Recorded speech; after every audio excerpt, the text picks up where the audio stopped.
Okay, 27th of July, 2025.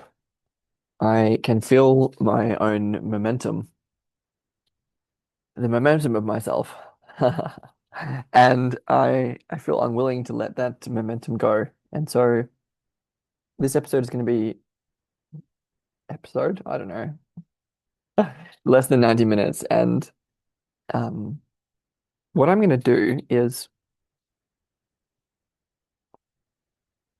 hmm, so in the context of the last episode, one should understand what the transcendent function is, how it was exemplified in the the origins of the meta crisis in terms of stone tools. I realize the origins of the meta crisis can't be reduced to stone tools, but I'm focusing on that as an example. So what I want to do here is one, give some definitions from Jung of the soul and of the self to help clarify the nature of the origins of the mediating symbol, and to discuss then how that showed up in terms of the original split, the original fall, which is a story that we can here see is relevant to the process of stone tool making. And I'm then going to use that as a bridge to start to identify the qualities that we're looking for in the, let's say, recovery of the shamanic use of the logos as a way to enact the transcendent function in a way which repairs the original split rather than gives rise to it. Okay, so first of all, this is drawing from the material in the introduction to the Red Book, which gave a quite helpful summary.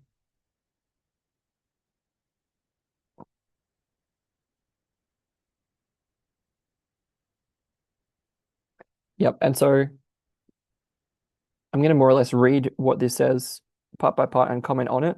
So we're working with trying to deeply understand Jung and then essentially apply Jungian understanding as a lens to unearth processes happening now, which have, let's say, personal and collective aspects. Yeah, that's a good way of putting it, I think. So, some introductory material about Jung from the introduction to the Red Book. You know, I hope one has at least a, basic understanding about him. But so it goes on January 16, 1916, Jung drew a mandala in the Black Books, the first sketch of the Systema Munditodius, a pictorial cosmology of the Seven Sermons of the Dead. So obviously we know Jung had his period of creative visionary fantasies between roughly 1911 and 12 and 1918 that, preceded and then transpired during the First World War. He realized that they had collective significance, and I've been, recording a whole series on the Red Book, and his Black Books are connected with his process. And at some point, he sort of starts to draw mandalas, namely January 16, 1916. And he starts doing that quite regularly as a image of his self. He realizes that the mandalas are symbolic, imagistic representations of what he came to call the self.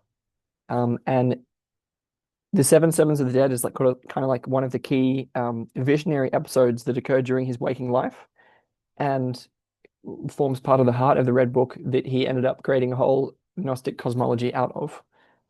Um, yeah, so Jung reproduced those mandalas that he kept drawing in the Red Book, and quote, it was during this period that the living idea of the self first came to him. Yeah, so it was during that period and when he was drawing the mandalas.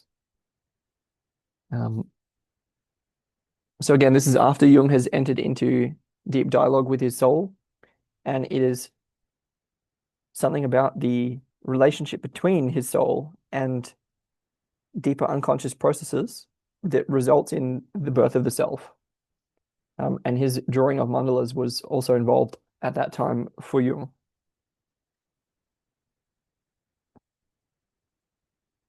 The reason that that's important is because we're not only talking about internal visionary imagery, we're also talking about the creative, quite external expression of that imagery in the form of mandalas, which I believe he already understood as cross-culturally religious symbols, let's say.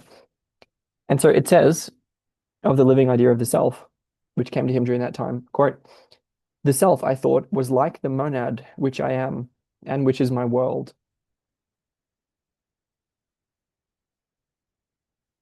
The mandala represents this monad and corresponds to the microcosmic nature of the soul." So when we say monad, we mean sort of, I'm just going to define monad, a single unit. Yeah. An indivisible and hence ultimately simple entity. It's from Leibniz. And so, yes, the self is like a monad, and it's the monad which I am. So if you imagine that one is like right now, wherever one is at the center, and there's a circumference, a globe around one, that also encompasses one's relationships, one's entire life experience, right? This is all of one's experience in living, both in the present moment, and we can just, whether you include like a past, present, future, or just now, so sort of Buddhist or Western, let's say, this is the monad which I am. It's a combination of self-world. And the mandala, we can see pretty clearly, we can understand that that represents the monad, but it also corresponds to the microcosmic nature of the soul. What do we mean by that? Well, we mean in some way that there is a connection between one's, quote, individual soul and, quote, the soul of the world, meaning the soul has, quote, individual and collective dimensions. And individual and collective, so to say, microcosmic and macrocosmic. And so the image that will help us with that is Indra's net. So it's like this a net of pearls or jewels, one of which jewels or pearls is the monad, which one is. So it's a unique constellation of existence, by which we mean one's existence, the soul. Um, where the macrocosmic nature of the soul would refer to, I think, the fully constellated individuality of the, let's say, what we call the human species. So leaving that behind, quote, "At this point, he did not know, Jung, he did not know where the process was leading, but began to grasp that the mandala represented the goal of the process. Only when I began to paint the mandalas, only when I began to paint the mandalas did I see that all the paths I took, all the steps I made led back to the one point, that is to the center. The mandala became the expression of all paths." So we can see here that there's a sense that the mandala represents a target, a way forwards, a model of the future, a way into that future, the expression of all paths into that future. And importantly, that it was only when he began to paint them that he saw that. We now have a sense of what the self is, according to Jung. We're going to keep going. Jung continued transcribing the draft of the Red Book into the calligraphic volume and added paintings. The fantasies became more intermittent. He portrayed his realization of the significance of the self, which contains his vision of the reborn God, culminating in the portrayal of Abraxas. So for Jung, the realization of the significance of the self, which I was just describing, goes along with a vision of the reborn God. And that was portrayed by him in terms of Abraxas, who is essentially a combination of the Christian God and the Antichrist, which I won't talk about here.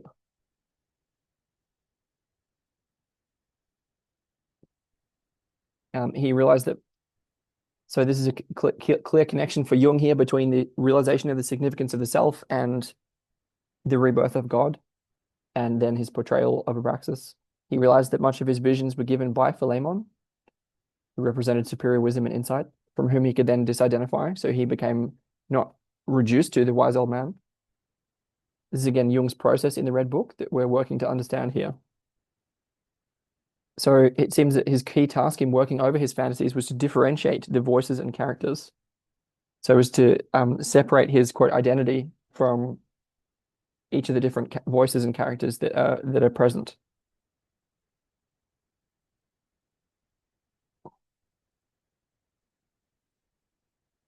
Yep, in the Black Books, he mainly dialogues with his own soul. And in one conversation, this is important, his soul explained to him that when the above and below are not united, and also see hexagram 12 in the I Ching about this, that the soul is split into three parts. Quote, the serpent, the human soul, and the bird or heavenly soul, which visits the gods. So it's kind of earthly, human, and spiritual aspects of the soul. And so there's a sense there that when above and below can be brought back into alignment, that these three aspects of the soul can be reconvened, regathered, brought back into wholeness or unity in some way. Okay, so there we have a bit about, this is essentially about the soul. What is it about Jung's process in the Red Book that's connected with the soul? Well, we could see that it was a series of dialogues that he had with his soul, during which he realized the significance of the self. Okay, now we have a quote which talks about what goes on in the Red Book, which helps us to understand exactly what is kind of the totality of what Jung is up to. And it goes, Liber Novus thus presents a series of active imaginations, together with Jung's attempt to understand their significance. This work of understanding encompasses a number of interlinked threads, an attempt to understand himself and to integrate and develop various components of his personality, an attempt to understand the structure of the human personality in general, an attempt to understand the relation of the individual to present-day society and to the community of the dead, an attempt to understand the psychological and historical effects of Christianity, and an attempt to grasp the future religious development of the West. He discusses many other themes, including the nature of self-knowledge, the nature of the soul, the relations of thinking and feeling and the psychological types, the relation of inner and outer masculinity and femininity, the uniting of opposites, solitude, the value of scholarship and learning, the status of science, the significance of symbols and how they're to be understood, the meaning of war, madness, divine madness, and psychiatry, how the imitation of Christ is to be understood today, the death of God, the historical significance of Nietzsche, and the relations of magic and reason, if that isn't quite enough. Okay.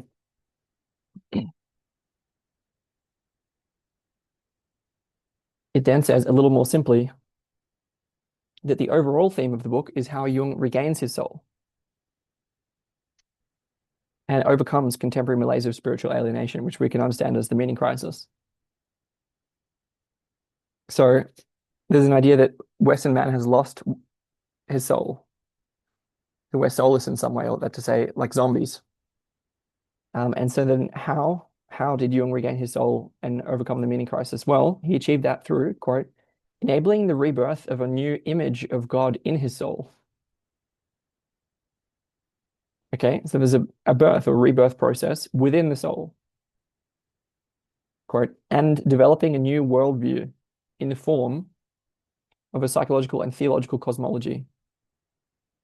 Yeah, Liber Novus presents the prototype of Jung's conception of the individuation process, which he held to be the universal form of individual psychological development. The transcendent function, importantly, came to be called the individuation process. So they're essentially the same for all intents and purposes. So we can see that this is connected deeply with Jung's own personal process. We can also clearly understand the link between the regaining of one's soul and the rebirth of God. We can also see the individual and collective significance of the process that Jung is talking about, I think, in the context of the rest of this series, certainly. Now, moving on a little, Jung held that the significance of these fantasies was due to the fact that they stemmed from the mythopoetic imagination. And that's quite an important line. which was missing in the present rational age. Yeah, so the task of individuation lay in establishing a dialogue with the fantasy figures or contents of the collective unconscious and integrating them into consciousness, hence recovering the value of the mythopoetic imagination, which had been lost in the modern age, and thereby reconciling the spirit of the times with the spirit of the depths. So this is sort of Jung's own understanding of what his visions were and what really happened to him. And here we're going to sort of part from Jung by saying that Jung's process in the Red Book and in Psychological Types, as we're discussing, has a hmm,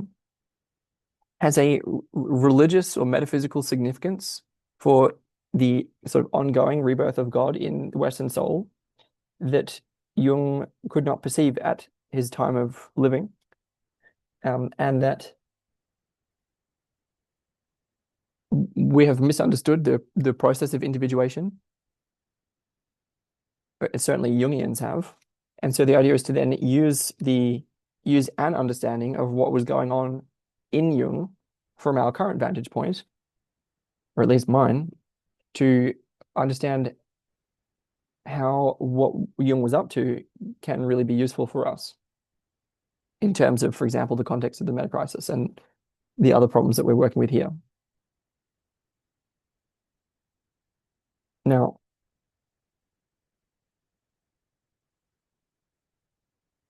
it goes into a little more detail about some of the aspects of this transcendent function that Jung is talking about. So now, rather than talking about Jung's visions, like what happened to him, it starts to move into talking about Jung's understanding of the process. And there are many aspects of that which are helpful to us, despite our ultimate break with what Jung is talking about. So it begins. Jung noted that when individuals annexed the contents of the collective psyche,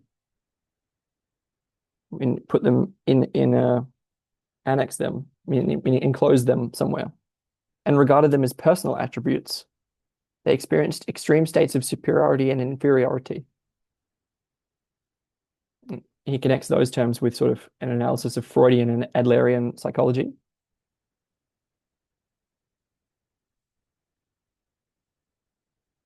Yeah, and so he borrowed the term godlikeness from Goethe and Adler to characterize that state, which arose from fusing the personal and collective psyche, which was one of the dangers of analysis. And so the importance here is to differentiate the personal and collective process which is going on. So to avoid both radical inferiority and meaning the idea that one is completely meaningless, like lacking a self, for example, and also the idea that one also avoids ego inflation in that way. And that does strike me as critically important. Yeah, and so Jung, it says, Jung wrote that it was a difficult task to differentiate the personal and collective psyche.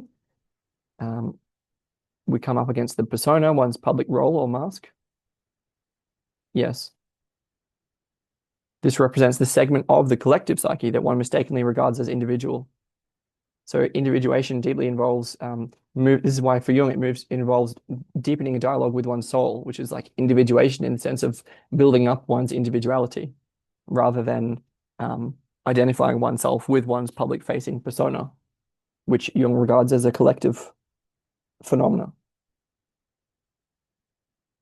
And he says that when the persona, which is the collective aspect of the psyche, let's say, is analyzed, that personality dissolves into the collective psyche, which resulted in the release of a stream of fantasies.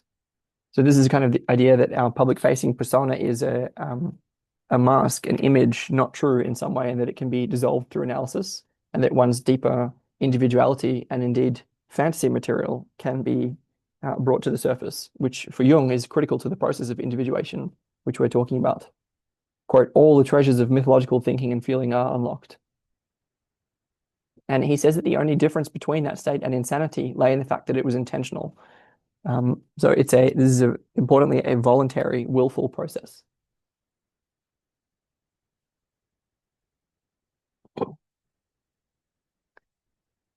So after that, this is sort of very much Jung.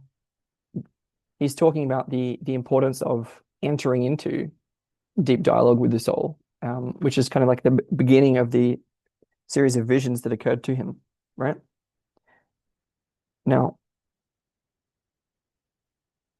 as a result of that happening, he says that two possibilities arise. One can attempt to restore the persona and return to the prior condition, but one can't get rid of the unconscious fantasies that are occurring. Alternatively, one can accept the condition of godlikeness, meaning identify as the fantasies that are occurring. And he doesn't think that either of those are good alternatives, and that instead there's a kind of middle way or third way, and that is, quote, the hermeneutic treatment of creative fantasies. And that's kind of essentially what he was up to. So, like, not over-identifying with the fantasy material which is coming through him, but also not regarding it as completely unimportant or meaningless. And so this hermeneutic treatment of the creative fantasies results in a synthesis of the individual with the collective psyche. And that is equivalent to the process of individuation, or what we can understand as the transcendent function. So it's a process of mediating the conversion of fantasy material emerging from the unconscious into effective adaptation toward life.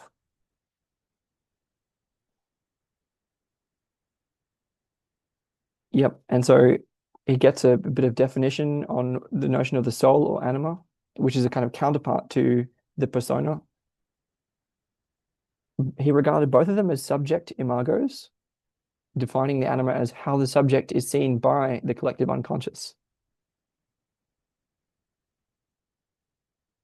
Okay. We have a few more notes.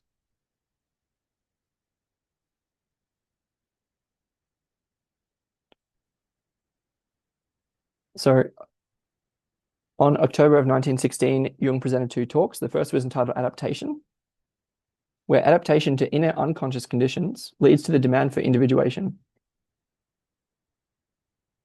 which is contrary to adaptation to others. Yeah, so one has to adapt to who one is just as much as adapt to life in the outside world, let's say, life in society. And he says that answering this demand for adaptation within results in a corresponding break with conformity, leading to a kind of tragic guilt that requires expiation. And so this is the idea that by moving into one's individuality and sort of abandoning conformity to the collective, there is a guilt that results from that, which, quote, calls for a new collective function, because that individual then has to kind of produce values that could serve as a substitute for his absence from society, which enables one to make reparations with the collective for leaving it behind. There's a kind of obligation toward the collective that this innovative process is beholden to in some way. Innovative inner process. Now, he gave a second talk. It was on individuation and collectivity. And he argues that these are a pair of opposites related by guilt.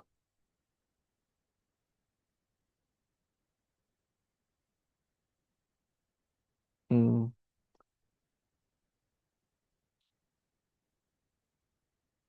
I won't expand on that.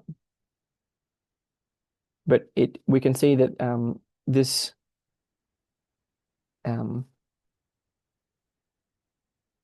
there's an understanding here that by imitating collective values, the patient in, let's say, psychological analysis learns individuation, because by comparing what one's own reaction with, like, when one imitates collective values, one has an internal reaction. It feels a certain way, right? This points to what one's own values really are, and then therefore points toward the individuation process. And so for Jung, this articulates the intimate interconnection between individual and collective events that was at the center of the Red Book.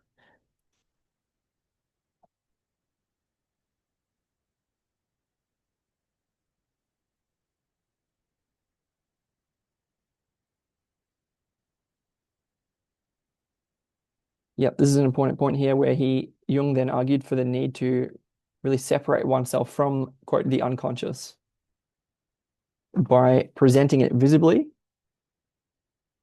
as something separate from one. And so he's talking about how vital it is to differentiate the I, or the subject, um, from the not I, namely from the collective psyche or the absolute unconscious. And he says that in order to do that, and this is also the differentiation of the self, right? Because the self is sort of the subject of the totality, as Jung put it earlier.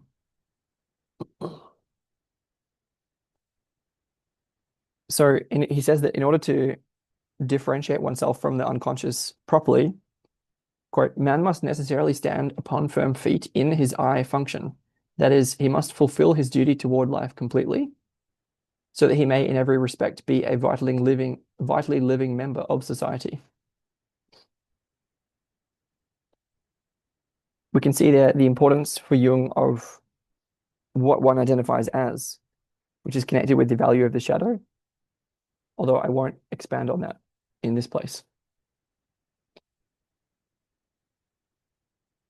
He starts to develop his theory of types.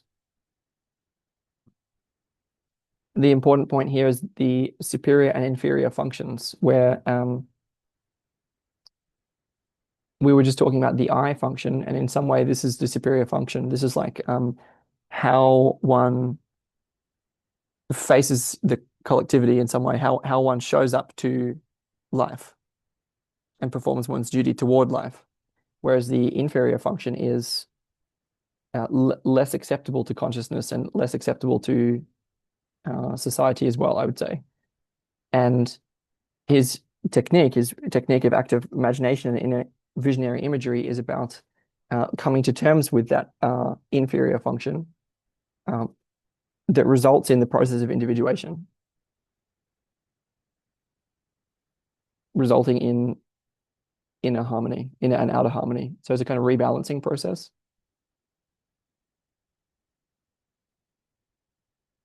Yep, the unconscious contains the wisdom and experience of untold ages and thus forms an unparalleled guide. Yep, there's then another important point, which is that he distinguishes two different situations in which these unconscious sort of fantasy materials become active. The first is during a crisis in an individual's life and the collapse of hopes and expectations. And the second, it's at a time of great social, political, or religious upheaval, during which times strongly intuitive individuals become aware of these and try to translate them into communicable ideas. If they succeed in translating the unconscious into a communicable language, this has a redeeming effect. The contents of the unconscious have a disturbing effect. Yep. So, and in that situation, the individual might feel disoriented, but that's not a pathological state. So I would say this is exactly what it feels like to be me.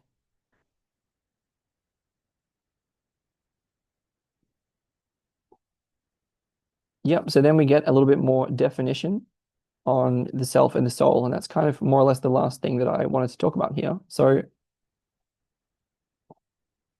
it says, inasmuch as the I is only the center of my field of consciousness, it's not identical with the totality of my psyche, being merely a complex among other complexes. Hence, I discriminate between the I and the self, since the I is only the subject of my consciousness, while the self is the subject of my totality. So it seems that the I stands rooted in the self. Hence, it also includes the unconscious psyche.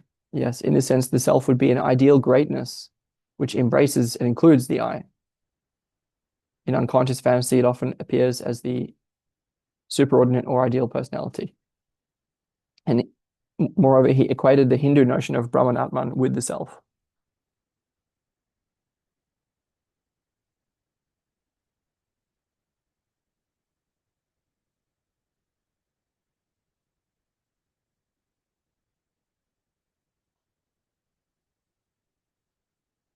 Okay.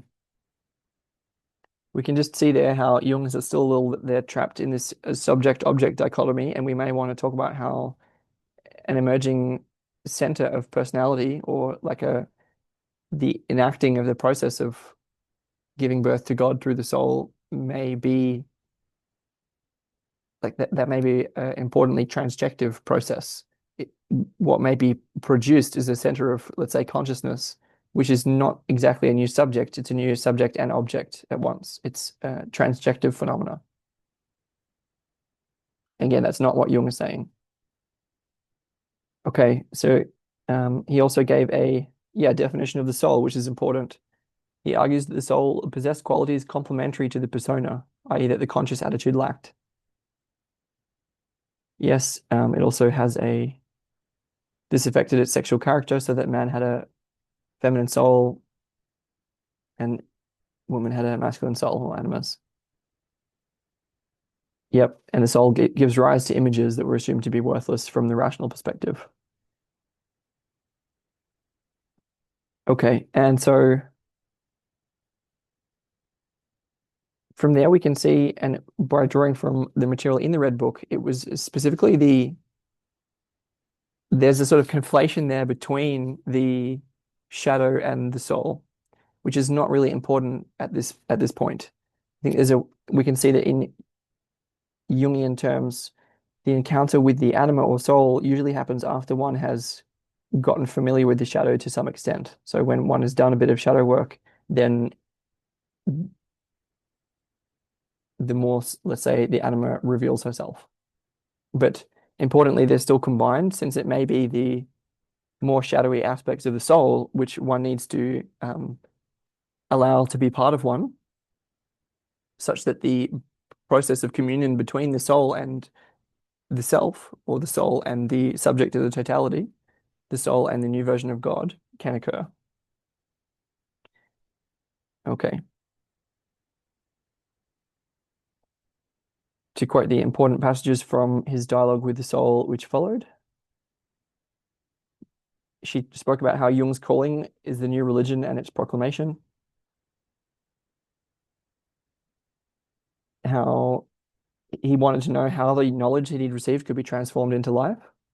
And she said, there's not much to say about this. It's not as rational as you're inclined to think. The way is symbolic. She also said, the new religion expresses itself only in the transformation of human relations. Relations do not let themselves be replaced by the deepest knowledge. Moreover, a religion does not consist only in knowledge, but at its visible level in a new ordering of human affairs. Therefore, expect no further knowledge from me. You know everything that is to be known about the manifested revelation, but you do not yet live everything that is to be lived at this time. Yep, so then the way is symbolic. And then he says later on the following year, no individual can exist without individual relationships, and that is how the foundation of your church is laid. Individual relations lay the form of the invisible church. So then the task for Jung was how to realize and embody what he'd learned through self-investigation into life. Okay, finally, all that is out of the way. That took rather longer than I had intended, but I think what this does is it brings together all of the Jungian concepts into one place, where despite the difficulty of understanding them, one can at this point kind of have them all in view. So what we're now trying to do is, first of all, we're going to explore and apply what Jung is talking about in terms of my own understanding and in terms of the context of the present day. And to do that, I'm first going to be a little bit more accessible, I hope, by trying to talk about a particular example in connection with the material that we were talking about last time, namely the process of stone tool making. So last time I hoped to show how the process of stone tool making is not only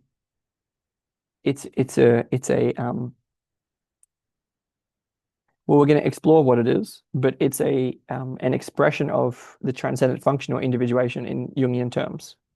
It's one that resulted in an imbalance, as reflected in the imagery of the fall into history, that resulted in the metacrisis, essentially, although I'm not reducing the metacrisis to stone tool making again. So I'm going to talk about that example a bit more. So I've explored already how that example is connected with the transcendent function or the process of individuation, which we were just discussing. So exploring this example is going to give us more clarity about what is the nature of the imbalance, and therefore what are the properties or qualities of a compensating process which I am attempting to discover, uncover, unveil, or seek out, stumble across. And we're going to see how it can also be an expression or realization in both senses of the term of the same transcendent functional individuation process of which Jung is speaking, but one which compensates the imbalance of the example that we're using here. Okay.